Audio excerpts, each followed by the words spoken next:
परमेश्वर के नाम का स्तुति हो, परमेश्वर के नाम का महिमा। परमेश्वर हमें आराधना में अगुवाई किया, इसलिए उस परमेश्वर का हम धन्यवाद करते हैं, उसका स्तुति करते हैं, उसका महिमा करते हैं। आइए आज उसकी वचन की ओर जाएंगे। आज का ध्यान का विषय है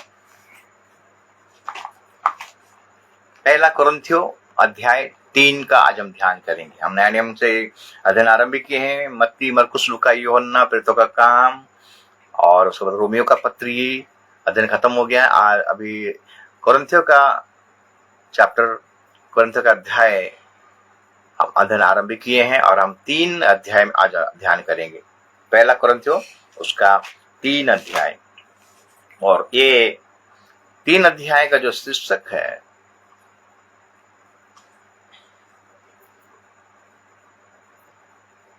आत्मिक बालक आज कलीसिया में परिपूर्ण है।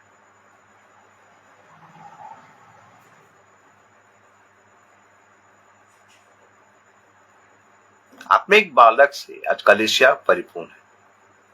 सारे कलीसिया ने कुछ ऐसे कलीसिया जो आत्मिक बालकों से परिपूर्ण है, जिस प्रकार उनमें से कुरिन्थियों का कलीसिया, ये कलीसिया वरदान प्राप्त कलीसिया, बहुत सारा ज्ञान है, बुद्धि है, फिर भी ये लोग आत्मिक में बालक है।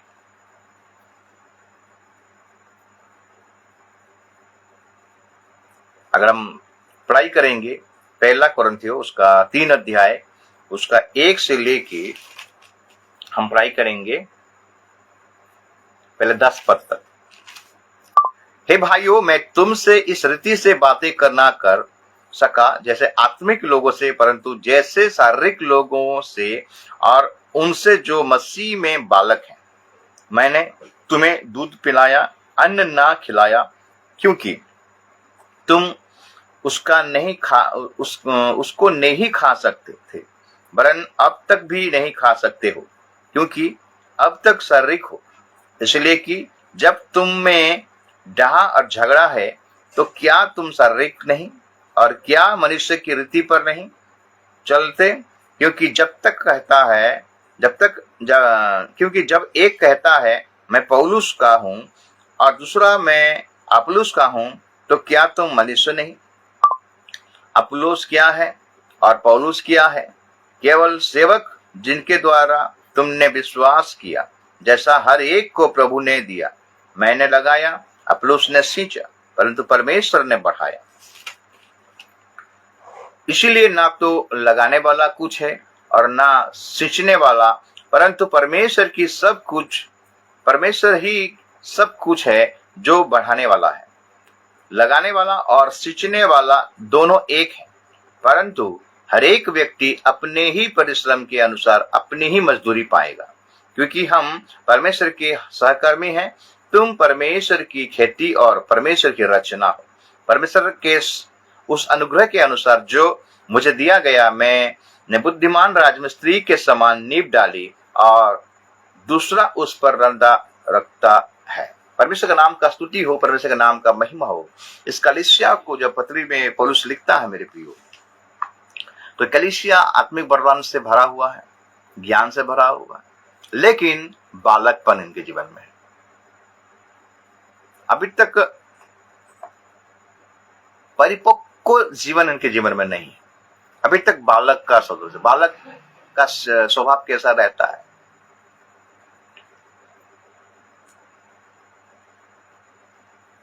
जब बालक अकेला रहता है, जब किसी का घर में बालक पैदा होता है, जब अकेला रहता है, तो मेरा माँ, मेरा बाप, मेरा ये, मेरा खटिया, मेरा खिलौना, मेरा साइकिल। तो जब दूसरा संतान उस घर में पैदा हो जाता है, तो वो चुपचाप हो जाता है और ईर्ष्या करने लगता है, डाह करने लगता है। बालक का स्वभाव को देखिएगा मेरे प्रियो, उसमें आत्मिक ज्ञान बालक, अभी तक तुम बालक का मतलब क्या? अभी तक तुमको परमेश्वर का ज्ञान प्राप्त नहीं हुआ, अभी तुम सियाना नहीं बन पा रहे हो। 30 साल का मसीह है, 20 साल का मसीह है, लेकिन स्वभाव कैसा? बालक जैसा, नर्सरी के जीवन में पढ़ने वाले।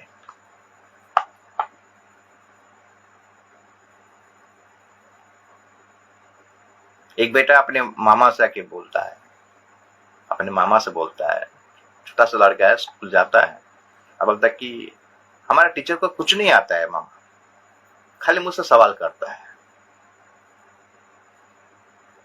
ये क्या है, वो क्या है, वो क्या है, उसको कुछ नहीं आता है, मैं स्कूल नहीं जाऊंगा।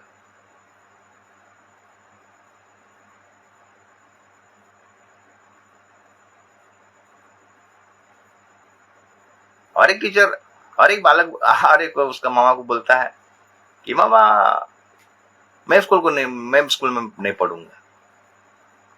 कैसे लोग पढ़ाते हैं वो ठीक से नहीं जानते हैं, दो प्रकार का पढ़ाई करते हैं। बिल्ली को कैट कहते हैं, कुत्ता को डॉग कहते हैं, ये दो ठो नाम कैसा है, मैं स्कूल नहीं जाऊंगा। तो यही बालक का स्वभाव आज मंडली का है मेरे प्रियो।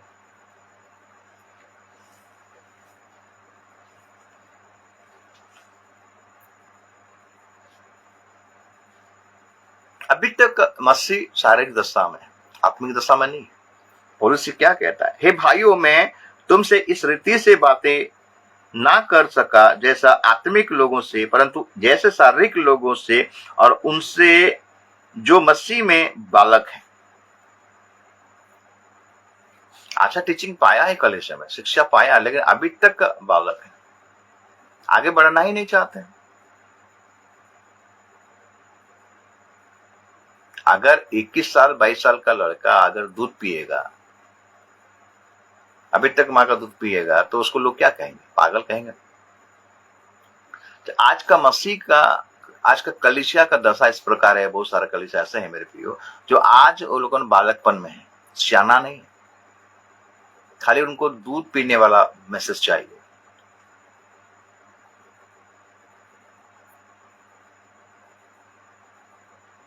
ये कलीसिया में यही सब चल रहा था मेरे प्रियो। आज यही बात कलीसिया में दिखाई दे रहा है। अभी तो उनका जीवन कोई परिवर्तन नहीं है, परिपक्वता नहीं आया मेरे प्रियो। क्योंकि मेरे प्रियो परिपक्व होना बहुत जरूरी है। खाली जकई का कहानी में अटके हुए हैं, राजर के कहानी में अटके हुए हैं, बीज बोने वाले के कहानी में अटके हुए हैं, आगे कब बढ़ेंगे मेरे प्रियो।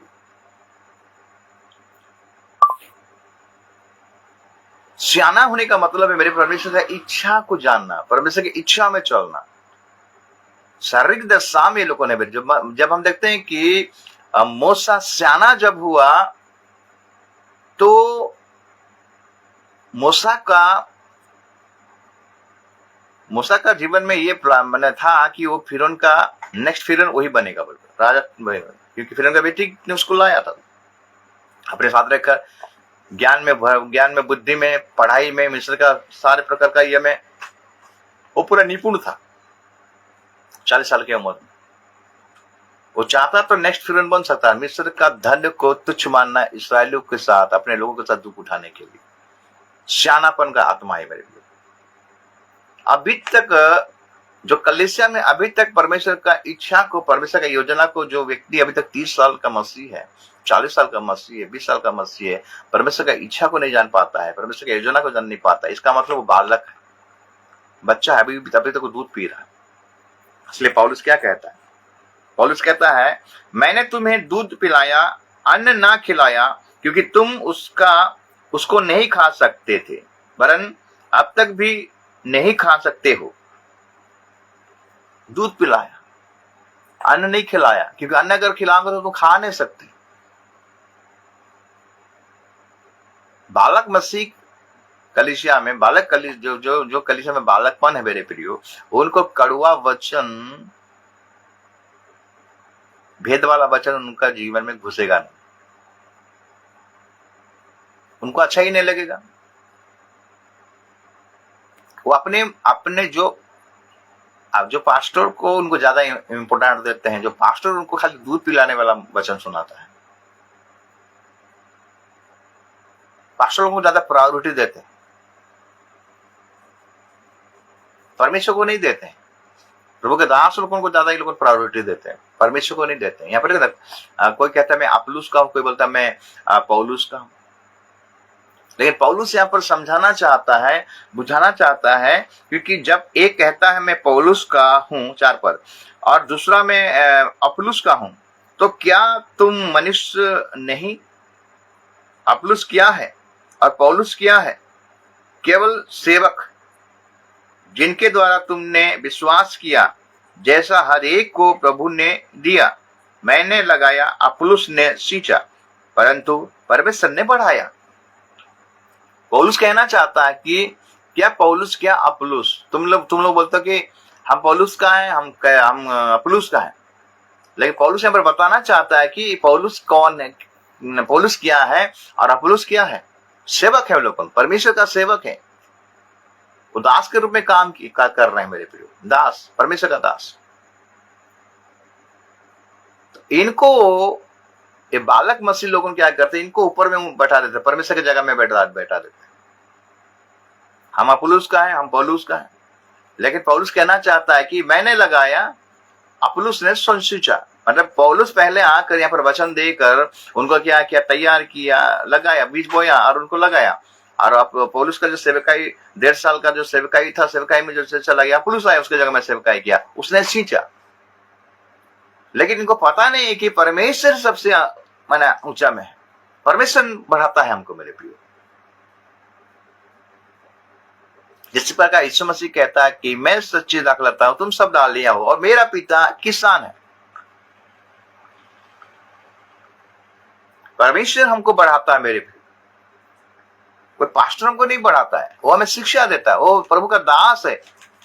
दास के रूप में आकर वो क्या करता है, सेवकाई करता है। लेकिन ये बातें लोगों को समझ में नहीं आता है, पास्टर को पूरा ऊंचा में बैठा देते हैं। और एक कलीसिया में वाद विवाद रहता है, जो कलीसिया में बालकपन रहता है ना, वाद विवाद रहता है, ईर्ष्या रहता है, डर रहता है, आपस में वाद विवाद, कुर्सी के लिए वाद विवाद, सेक्रेटरी पोस्ट के लिए वाद विवाद, डिकन पोस्ट के लिए वाद विवाद, कौन डिकन बनेगा, कौन सेक्रेटरी बनेगा, जब इलेक्शन आएगा, बाप रे, इनका सोच को देखिए, वाद विवाद से पूरा भरा हुआ कलीसिया है। इसीलिए पौलुस से बात को देखकर इनको चेतावनी दे रहा, मेरे की इनको सिखा रहा है, नम्र भाव से सिखा रहा है। हे भाइयों बोलता है, हे भाइयों, हे बहनों, प्रभु का नाम का स्तुति हो, प्रभु का नाम का महिमा हो। आज बालकपन का मसीह, आज कलीसिया भरपूर है मेरे प्रियो। आज परमेश्वर का वचन को लोग समझ नहीं पा रहे हैं।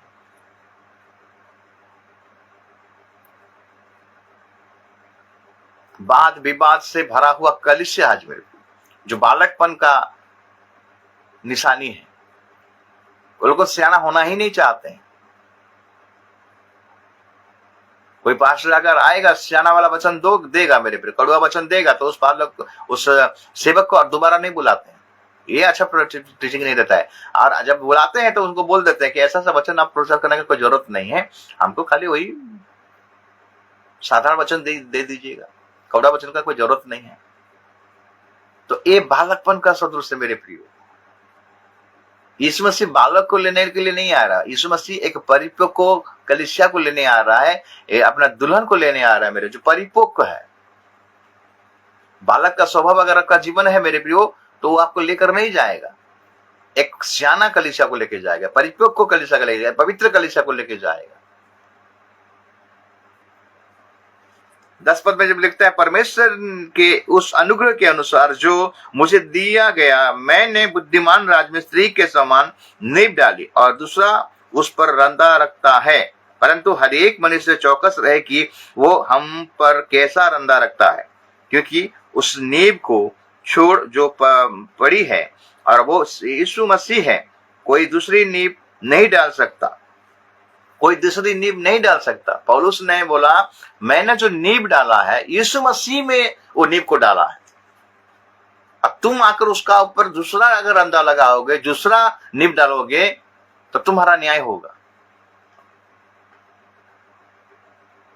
12 पद, यदि कोई इस नींव पर सोना या चांदी या बहुमूल्य पत्थर या काट या घास या फूस का रद्दा रखे, तो हर एक का काम प्रकट हो जाएगा, क्योंकि वो दिन उसे बताएगा, इसलिए कि आग के सा प्रकट होगा और वो आग हर एक का काम परखेगी कि कैसा है।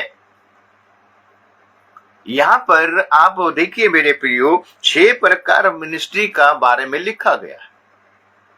अगर तुम्हारा सेवकाई ऐसा है तो एक दिन तेरा सेवकाई का क्या होगा, फर्क होगा, न्याय होगा। परमेश्वर आएगा और न्याय करेगा मेरे प्रियो। अगर हम पढ़ाई करेंगे मत्ती 16 का 27, मत्ती अध्याय 16 उसका 27 पद क्या कहता है? मत्ती अध्याय 27 और उसका 16 पद लिखता है कि उस समय उनके यहां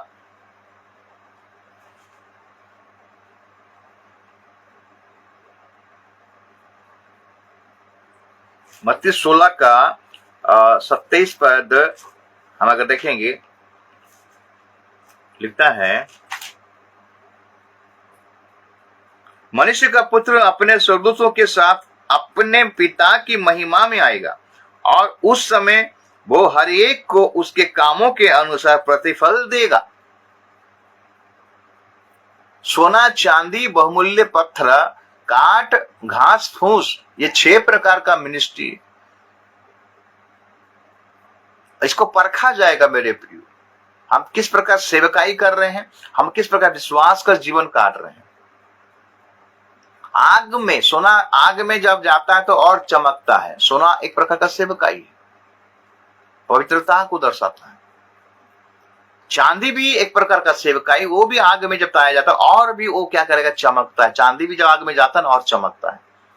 और बहुमूल्य पत्थर अगर आग में गुजरेगा मेरे प्रियो, फट जाएगा। वो काट भी अगर आग में गुजरेगा तो जल जाएगा, घास भी अगर आग में गुजरेगा तो जल जाएगा, फूस भी अगर आग में गुजरेगा तो वो भी जल जाएगा मेरे प्रियो। हमें सोना और चांदी का जैसा विश्वासी बनना है मेरे प्रियो। तो ये परिपक्व को दर्शाता है। सोना को और चमकने के लिए क्या किया जाता है? आग में डाला जाता है और उसको पीटा जाता है। हम देखते हैं सुनारी क्या करता है, उसको चिमटा में पकड़कर सोना को आग में डाला रहता है ताकि उसके अंदर में जो भी मैला रहता है, जो गंदगी रहता है, वो निकलता है और उसको सीधा किया जाता है, उसको बनाया जाता है मेरे प्रियो। तो कलीसिया भी वैसे ही वो आग से ही गुजरेगा मेरे प्रियो। और बालक मसीह जो कलीसिया में मेरे प्रियो, जो बोलते हैं ना बालकपन का आत्मा जिसके जो मसीह है, जो कलीसिया 30 साल का मसीह है, 20 साल का मसीह है, लेकिन आज तक वो सियानापन में परिपक्वता का जीवन बिताने, इतना टीचिंग, इतना शिक्षा पा रहे, फिर भी उनका जीवन में कोई परिवर्तन नहीं आ रहा है, परिपक्व की ओर आगे नहीं बढ़ रहे हैं मेरे प्रियो। तो अंतिम समय में जब प्रभु न्याय करेगा मेरे प्रियो, और अवश्य ही कलीसिया को, मंडली को क्लेशों से ही गुजरना पड़ेगा मेरे प्रियो। और जिनका जीवन में घास का स्वभाव है, फूस का स्वभाव है, काट का स्वभाव है, वो जल जाएगा मेरे प्रियो, उसका काम ही जल जाएगा।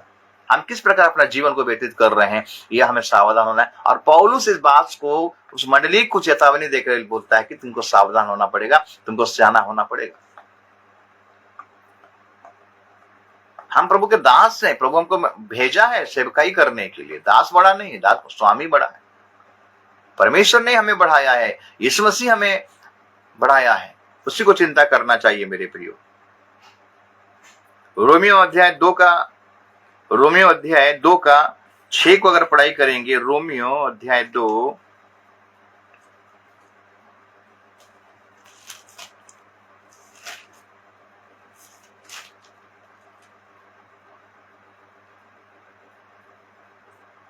वो हर एक को उसके कामों के अनुसार बदला देगा। वो हर एक को उसके कामों के अनुसार बदला देगा मेरे प्रियो।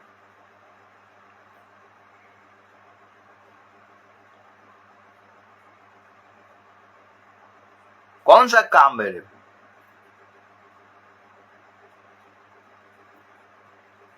प्रभु न्याय करेगा, किस बात को लेकर न्याय करेगा? तुम्हारे जीवन में क्या चल रहा है?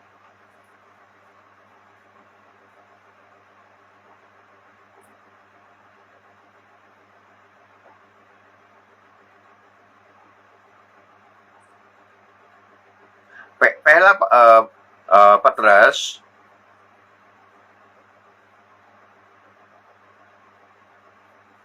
2 कोरिन्थियों 11 का 15 का पढ़ाई करेंगे, वहां पर क्या लिखता है?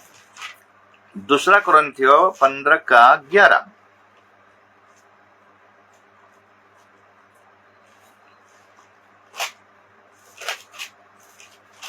बस पौलुस का दूसरा पत्री, दूसरा कुरिन्थियों 11:15। 11:15 कहता है, इसीलिए यदि उसके सेवक भी धर्म के सेवकों का सा रूप धरे तो कोई बड़ी बात नहीं, परंतु उनका अंत उनके कामों के अनुसार होगा। हम जितना भी धर्म का चोला पहने मेरे प्रिय, अगर हमारे अंदर में गंदगी है तो प्रभु काम के अनुसार ही बदला देगा, न्याय करेगा मेरे प्रिय। तो पौलुस इसीलिए चेतावनी भर रहा, ये चिट्ठी लिख रहा है उस मंडली को कि मैंने तुमको दूध पिलाया, अन्न नहीं खिलाया, क्योंकि तुम शारीरिक दशा में हो। मेरे पे जो शारीरिक दशा में रहता है, मेरे पे सांसारिक बातों में रहता है, जो सांसारिक के लोभ लव मालच व्यभिचार नाना प्रकार गलत कामों में रहता है मेरे प्रियो, उसको दूध ही अच्छा लगेगा। चाना वाला अन्न उसको अच्छा नहीं लगेगा। लेकिन पौलुस कहता है कि तुमको सियाना बनना पड़ेगा, क्योंकि सियाने को ही लेने आ रहा है इस मसीह, परिपक्व मंडली को लेने आ रहा है इस मसीह, दूध पीने वालों को लेगा नहीं मेरे प्रियो। अभी तक जो संसार में है, नामधारी लेकर अपना जीवन को व्यतीत कर रहे हैं, नामधारी मसीह विश्वासियों को लेने नहीं आएगा मेरे प्रियो, जो खोजियों को लेने आएगा। वो विश्वासी किसको कहा जाता है? जो संसार के साथ जुड़े हुए हैं, दो नाव में पैर रखते हैं। लेकिन विश्वास के साथ साथ खोजी जो बनता है, जो मैंने बुलाए हुए, चुने हुए और विश्वास योग्य, जो प्राण देने तक विश्वास योग्य रहेगा, वही जीवन का मुकुट पाएगा मेरे प्रियो। लेकिन आज कलीसिया को देखने से मेरे प्रियो 30 साल 40 साल 50 साल का मसीह है, लेकिन उनका जीवन में कोई परिपक्वता का निशानी नहीं दिखाई देता है, परिवर्तन का कोई निशानी नहीं दिखाई देता है। प्रभु यीशु मसीह चाहता है कि मन फिराओ, अपने अपने पापों से मन फिराओ। पास्टर के सब कुछ समझ लेते हैं, पापा पापा बोल रहे। पास्टर लोग प्रभु के तरफ से ही आए हैं सेवकाई करने के लिए, उनको आप सर पर मत बिठाइए मेरे। कोई जगह में अगर देखेंगे मेरे, एक जगह में क्या होता है, पास्टरों का फोटो को लगा देते हैं, उसी को वो लोग क्या करते हैं, प्रार्थना करते हैं। ये मूर्खता है मेरे प्रियो। पौलुस इस कलीसिया के सारे चाल चलन को देखा, ढंग को देखा। कलीसिया में बहुत को धनी लोग भी हैं, वरदान से परिपूर्ण है कलीसिया, लेकिन इनके जीवन में बालकपन का आत्मा है। अभी तक बालक का स्वभाव है, अभी तक शिशु हैं लोग, अभी तक लोग दूध पी रहे हैं। पत्रस का पत्री को अगर देखेंगे, पहला पत्रस 2 अध्याय का 2 पर, पहला पत्रस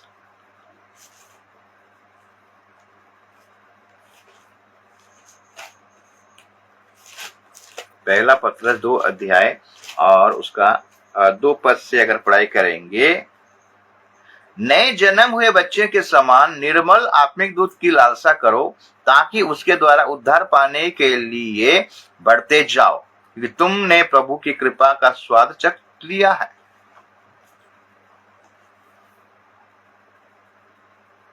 प्रभु का नाम का स्तुति हो, प्रभु का नाम का महिमा हो।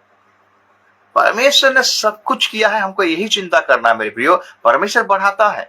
भजन संगीता अगर हम निकालेंगे 65 का, भजन संगीता 65 उसका 65, भजन संगीता 65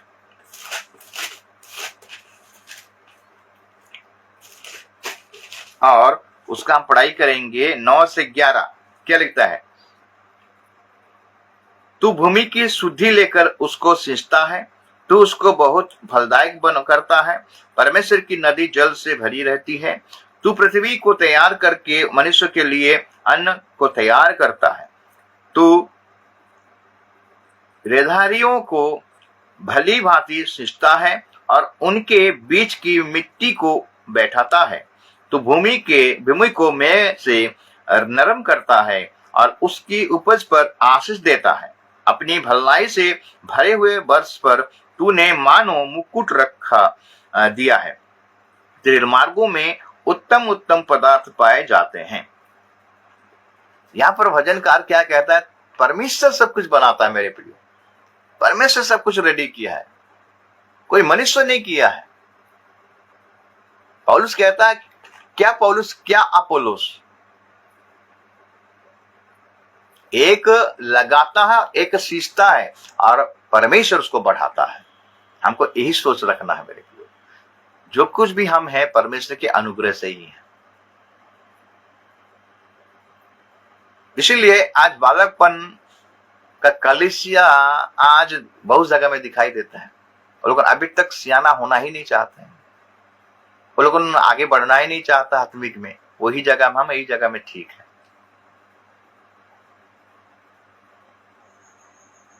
परिपक्वता का वचन अगर कोई पास्टर उस कलीसिया में, बालकपन का कलीसिया में अगर प्रचार कर दिया और दोबारा पास्टर को बुलाते नहीं, मीटिंग करते नहीं, दोबारा उसको नहीं बुलाएंगे, वो ठीक प्रचार नहीं करता है, वो मंडली को आकर बिभराट कर रहा है, वो मसीह विरोधी है, ऐसा बोलते हैं।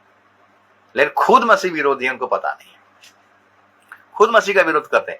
वचन में लिखता है कि कलीसिया में ही अपने लोग ही आपका विरोध कर रहे हैं। जिस प्रकार यीशु मसीह को कौन विरोध किया? अपने लोग उसको विरोध किया ना, अपने लोग ही उसको क्रूस पर चढ़ा दिए, क्योंकि उनके अंदर में वो बालकपन का आत्मा था। इसमें से कुछ पहचाने नहीं पाए, शास्त्रों को पढ़ते थे, जानते थे, लेकिन वो कभी भी चलने के लिए कोशिश ही नहीं की। मेरे उनका अंदर में दुष्टता भरा हुआ था, व्यभिचार का आत्मा, डाह का आत्मा, ईर्ष्या का आत्मा, जलन का आत्मा, जो कलीसिया आज में दिखाई देता है। ये क्या है? बालकपन का आत्मा। हमें देते दो छोटे छोटे बच्चों को, एक जन अगर खेलता रहेगा, बल करता रहेगा, बल वो उसको छीन कर दूसरा बल बच्चे को दे दो, वो कितना गुस्सा हो जाता है, पीड़ भी देता है, झगड़ा आ जाता है। यही है बालकपन का आत्मा। समझने के लिए कोशिश ही नहीं करते मेरे को। दुखद वाला बात है। प्रभु का नाम का स्तुति हो, प्रभु का नाम का महिमा। 11 पद से अगर पढ़ाई करेंगे, क्योंकि उस नींव को छोड़ जो पड़ी है और वो यीशु मसीह है, कोई दूसरी नींव नहीं डाल सकता। यदि कोई इस नींव पर सोना या चांदी या बहुमूल्य पत्थर या काठ और घास और फूस का रुदा रखे, तो हर एक काम का प्रकट हो जाएगा, क्योंकि वो दिन उसे बताएगा। इसलिए कि आग के साथ प्रकट होगा और वो आग हर एक का काम परखेगी कि कैसा है। जिसका काम उस पर बना हुआ स्थिर रहेगा, वो मजदूरी पाएगा। यदि किसी का काम जल जाएगा तो वो हानि उठाएगा, पर वो आप बच जाएगा, परंतु जलते जलते। क्या तुम नहीं जानते कि तुम परमेश्वर का मंदिर हो और परमेश्वर का आत्मा तुम में वास करता है? यदि कोई परमेश्वर के मंदिर को नष्ट करेगा तो परमेश्वर उसे नष्ट करेगा, क्योंकि परमेश्वर का मंदिर पवित्र है और वो तुम हो। परमेश्वर का मंदिर कौन है? तुम हो, आप और हम हैं। अगर आप परमेश्वर का मंदिर को नाश करोगे, किस प्रकार नाश करोगे? क्योंकि परमेश्वर के मंदिर में कौन वास करता है? पवित्र आत्मा, यानी परमेश्वर का आत्मा वास करता है। अगर हम अपना शरीर के द्वारा कोई गड़बड़ी करेंगे, कोई पाप करेंगे, व्यभिचार करेंगे, गलत काम करेंगे, तो हम अपने मंदिर को क्या कर खुद नाश करते हैं। ये जो सोना चांदी, बहुमूल्य पत्थर, घास फूस, काट घास फूस जो लिखा गया है, 6 प्रकार का सेवकाई है मेरे प्रियो। ये 6 प्रकार का सेवकाई को क्या हो जाएगा? परखा जाएगा आग से।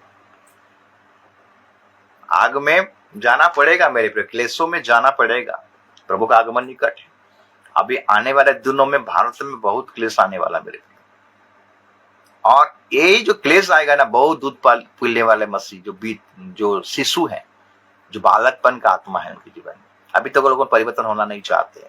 ये जब क्लेश आएगा ना, ये क्लेश जो आ रहा है अभी, मणिपुर का घटना को देखिए, उत्तर प्रदेश का हम देखते हैं कि छत्तीसगढ़ का, अभी तक थोड़ा थोड़ा क्लेश आ रहा है। अभी क्लेश आने वाला है, भयानक क्लेश आने वाला भारत में। अभी जो सरकार चल रहा है मेरे प्रियो, सरकार के ऊपर कोई भरोसा नहीं, सरकार कुछ करने नहीं पाएगी। कलीसिया का कोई गलती नहीं रहेगा मेरे प्रियो। आकर कलीसिया में जाकर जो बजरंग दल आकर जो क्या कर रहे हैं, विरोध करते हैं, बंद करते हैं, मारते पीटते हैं, अगर आप केस करने के लिए जाओगे उनको छोड़ देंगे, लेकिन आपको पकड़ के रहेंगे। एक क्लेश आएगा। वचन में लिखता है मेरे प्रियो, प्रभु का वचन कहता है कि संसार में तुम्हें क्लेश होता है, लेकिन धारस बांधो क्योंकि मैं संसार को जीत लिया हूं। बालक मसीह जो रहते हैं मेरे प्रियो, जो शिशुपन का जो आत्मा उनके जीवन में रहता है ना, वो लोग संसार को ही सब कुछ मान लेते हैं। ये हमारा दुनिया है, यही हमारा संसार है, यही हमारा स्वर्ग बोलते हैं, लेकिन उनको अन्य जीवन से कोई मतलब नहीं। स्वर्ग जाने में जाने से उनका कोई मतलब नहीं। अभी तक कोई सोच में अपना जीवन को व्यतीत कर रहे हैं और अपने आप को तैयार नहीं कर रहे हैं, अपने आप को रेडी नहीं कर रहे हैं और वचन को ठट्ठों में उड़ाते हैं। प्रभु के दासों को लेकर क्या करते हैं, सताते हैं। प्रभु के दासों के विरुद्ध में जो सही शिक्षा देता है उसके विरुद्ध में बातें करते हैं। यह है बालकपन यीशु मसीह भरे पड़े हैं। वहां पर जाकर प्रचार किया जाएगा यीशु मसीह का आगमन अति निकट है, अपने आप को तैयार कीजिए। क्या बोलेंगे जानते हैं? ऐसे कैसे हो सकता है? अरे अभी हमारा फ्यूचर है, हमारा बाल बच्चों का फ्यूचर है, हमें जमीन लेना है, हमें घर बनाना है, शादी ब्याह करवाना है, आगे को हमारा बेटा बेटा डॉक्टर बनने वाले हैं, इंजीनियर बनने वाले हैं, ऐसा करना है वैसा करना है बोलेंगे।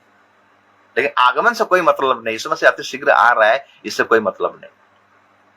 मैं काम के विरुद्ध में नहीं बोलता, पढ़ाई के विरुद्ध में नहीं बोलता, लेकिन हमारा सोच यहां नहीं होना चाहिए, हमारा सोच वहां रहना चाहिए।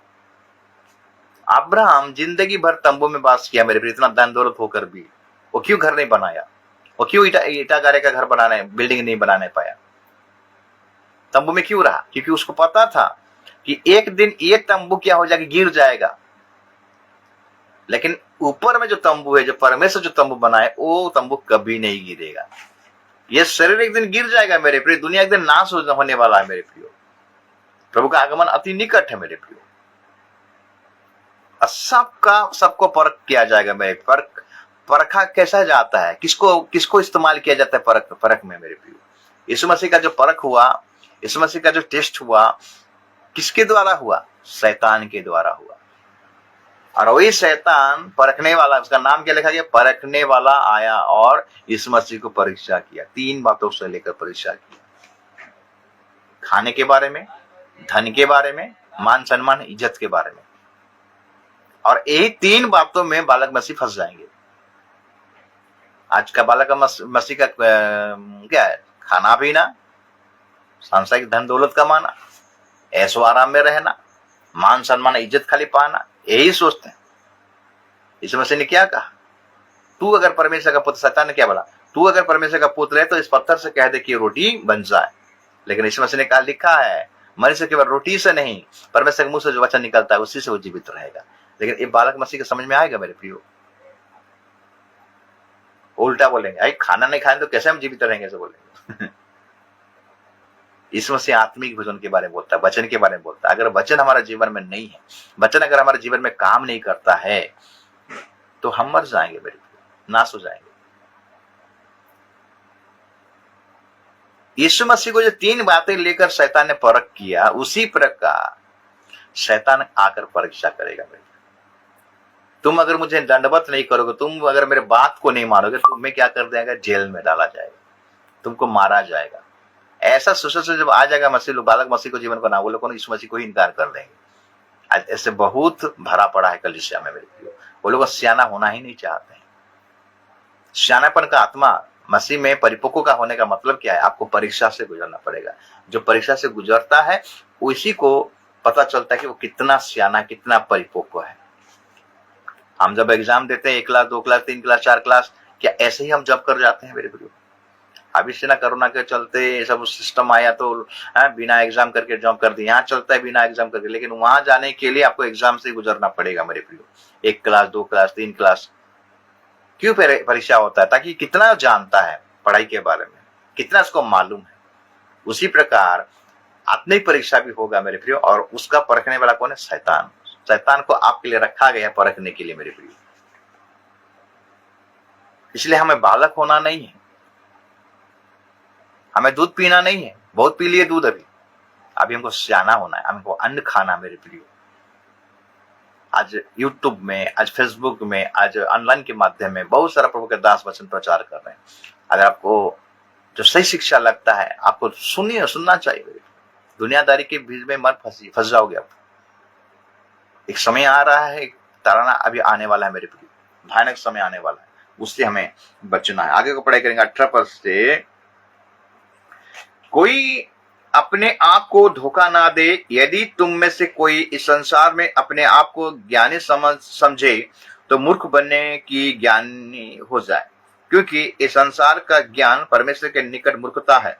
जैसा लिखा है, वो ज्ञानियों को उनकी चतुराई में फंसा देता है। और फिर प्रभु ज्ञानियों के विचारों को जानता है कि वे व्यर्थ है।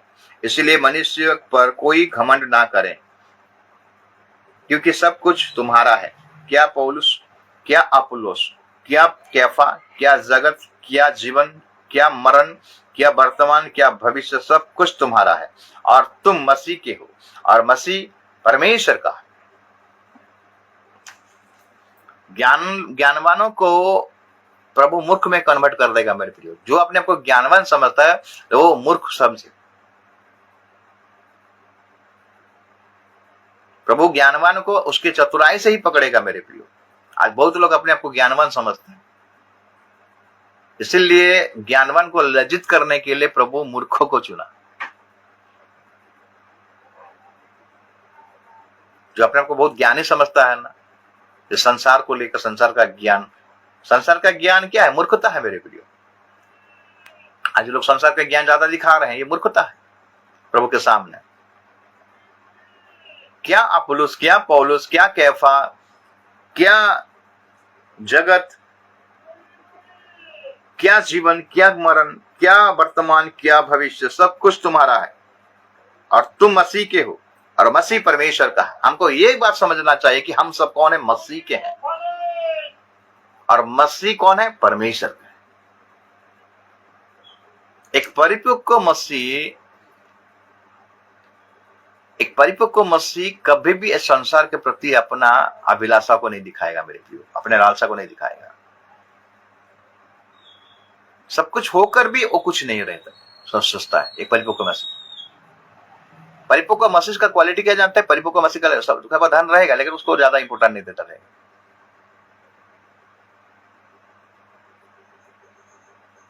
पौलुस क्या कहता है कि मैं मेरे लिए जो लाभ का था उसको मैं हानि समझा, कूड़ा करके समझा। दुनिया का सारे विषय को कूड़ा करके समझा मेरे प्रियो।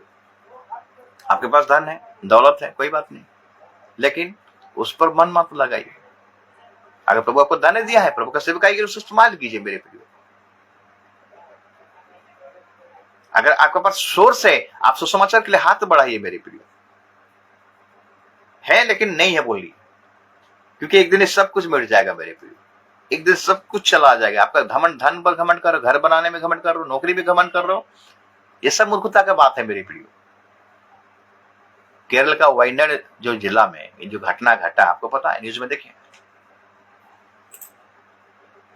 एक रात में पहाड़ धस गया, पूरा गांव ही स्मान हो गया मेरे प्रियो।